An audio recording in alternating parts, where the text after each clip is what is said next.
ఈ గుడిలో దేవుడు నిజంగానే పానకం తాగుతాడు.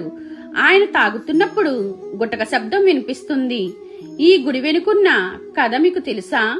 పూర్వం ఒక జమీందారు స్వామివారు నిజంగానే పానకం సేవిస్తారా అని తెలుసుకోవడానికి తెరిచి ఉన్న నోట్లో తన చెయ్యి పెట్టాడు. విపరీతమైన నొప్పి రావడం వల్ల చెయ్యి బయటకు తీయగానే ఎముకలు మాత్రమే మిగిలాయి.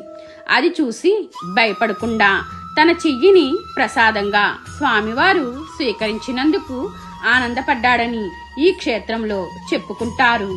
ఇక్కడ కొండపైన వెలిసిన నరసింహస్వామికి పానకం అంటే మహాప్రీతి.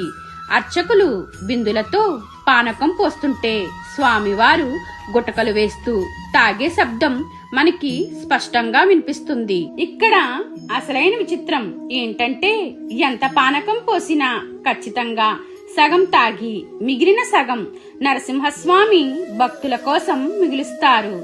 స్వామి సత్యయుగంలో అమృతాన్ని, త్రేతాయుగంలో నెయ్యిని, ద్వాపర యుగంలో పాలుని, ఇప్పుడు కలియుగంలో పానకం తాగుతున్నారు.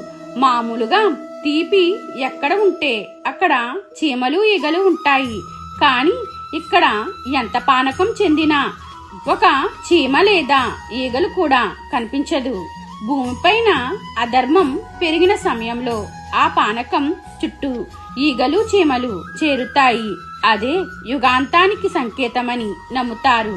ఈ పానకాల నరసింహస్వామి ఆలయం ఆంధ్రప్రదేశ్లో మంగళగిరిలో ఉంటుంది. మీకు ఈ వీడియో నచ్చినట్లయితే జై నరసింహస్వామి అని కామెంట్ చేయండి.